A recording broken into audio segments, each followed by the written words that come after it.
I've always wondered about something: how can a car that can't even make a decent door handle become the best-selling compact SUV? It's quite puzzling considering the importance of basic design elements.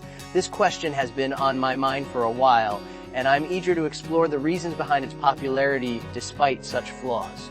It really makes you think about what consumers prioritize when buying a car.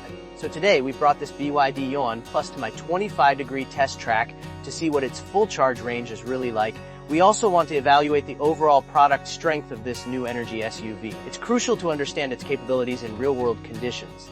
This test will help us determine if it lives up to the hype and if it's a worthy contender in the competitive SUV market. We're aiming for a comprehensive assessment. Renting this car costs us 80-60 yuan per day. To minimize the impact of temperature on the electric car's range, we always choose cities with a temperature of 25 degrees for testing. Now that the temperature in Beijing is suitable, we can finally test it at home. We're excited to conduct this test in our home city, ensuring the most accurate results. This controlled environment will help us understand the car's true capabilities. Our testing conditions include setting the air conditioning to 22 degrees with 2 fan speeds, using the standard driving mode, maintaining the manufacturer's recommended tire pressure, and setting the energy recovery to the lowest setting. However, BYD's energy recovery only has standard and higher settings. We aim to replicate real-world driving conditions as closely as possible. These parameters are crucial for consistent and reliable test results. In Beijing, we started from the new charging station near my home and drove west towards Babashan. After running a few kilometers on the ring road, we entered the highway. The BYD Yuan Plus we have today is the 510 BBU version, equipped with BYD's own blade battery, a 6040 km lithium iron phosphate battery.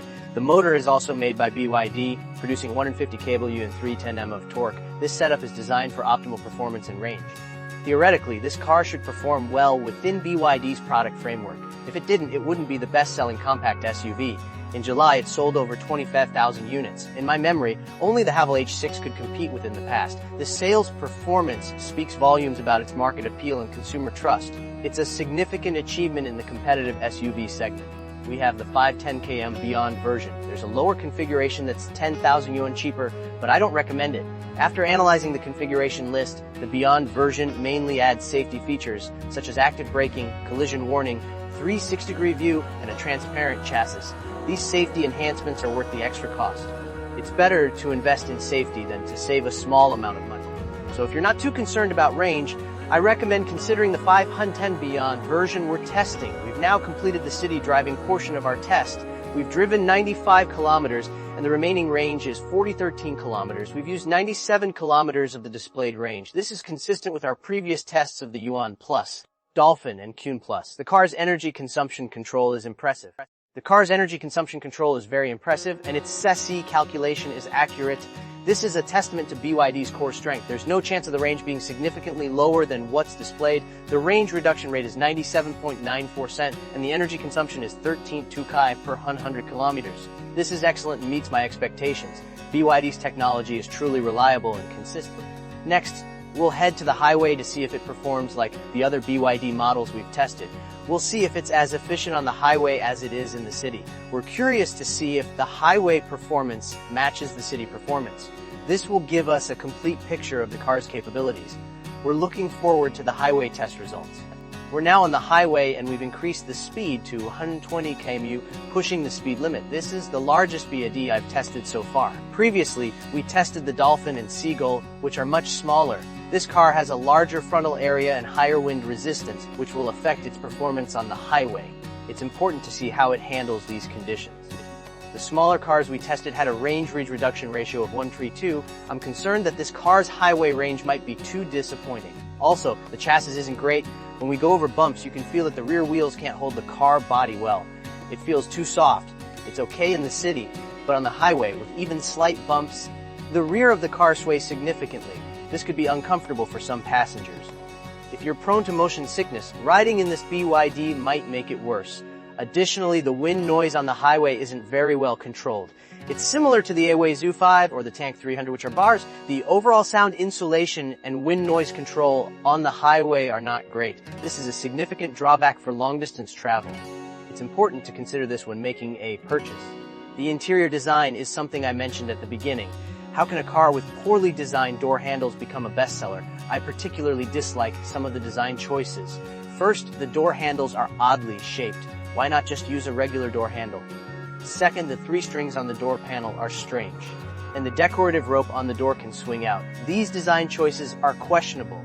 I really dislike some of the design elements on this car. First, the door handles. Why are they so strangely shaped? Why not just make a normal door handle? Then there are the 3 strings on the car door and the decorative rope that can swing out. It's just too much. These design choices are not only strange, but also impractical. It's a clear example of form over function. Then there are the air vents. They look unique with their rounded shape, but adjusting the airflow left, right, up, and down isn't as effective as traditional louvered vents. This design prioritizes aesthetics over functionality. It's a prime example of sacrificing practicality for the sake of style. The traditional design is much more effective and user-friendly. We've now exited the highway, having driven another 95 kilometers. The remaining range is 248 kilometers. We used 165 kilometers of the displayed range. The range reduction rate is 57.8%. We've tested many BYD models, and their highway range is consistently around 50% of the displayed range. The energy consumption is now 20 kcal per 100 kilometers. This is a significant increase compared to city driving. The energy consumption has increased significantly. Now, we're going to enjoy some local food. We're in Baoding, so we have to try the local cuisine. It's a must-do when you're in this area. We're excited to experience the local flavors and culture. This is a great way to abrupt the testing and enjoy the surroundings.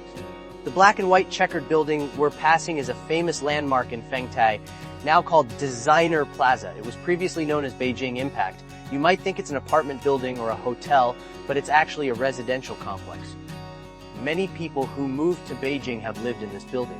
It's a unique and recognizable structure in the area. It has a lot of history. It's a very strangely shaped building. In the afternoon, we drove another 95 kilometers in the city. The remaining range is 138 kilometers. We used 110 kilometers of the displayed range. Since we were driving on the city ring road, there were fewer stops, so the energy recovery opportunities were less frequent. This resulted in a slightly higher energy consumption compared to the morning. The range reduction rate is 86.361%, which is still very high. The displayed energy consumption is slightly lower at 11.8 kW per 100 kilometers. Overall, this BYD performs as expected. It's within the normal range of BYD's performance. It's consistent with what we've seen in other BYD models. This consistency is a testament to their engineering. While driving, I noticed that the displayed range reached 0. Unlike the Dolphin or Wuling Mini EV, which jumped to 0 with 10 or 5 kilometers remaining, this car's SOC shows 5.4321%. This is something I appreciate. I suggest all manufacturers make their SOC readings as accurate as BYD before releasing their cars. This level of accuracy is crucial for consumer trust. Now that the displayed range is 0, we'll test its performance. We'll see what it's like when the range is depleted. We'll start by pressing the accelerator pedal. The power is significantly limited. However, the air conditioning is still working perfectly. This is a pleasant surprise. The 22-degree setting with 2 fan speeds is still quite cool. This is impressive.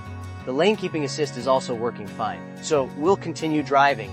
Will be when the car finally stops. We're pushing the car to its limits to see how far it can go after the displayed range hits 0. This is a crucial test to understand the car's true capabilities. It's important to know what to expect in real-world situations. It's time for the summary. Overall, I'm very satisfied with this car's performance.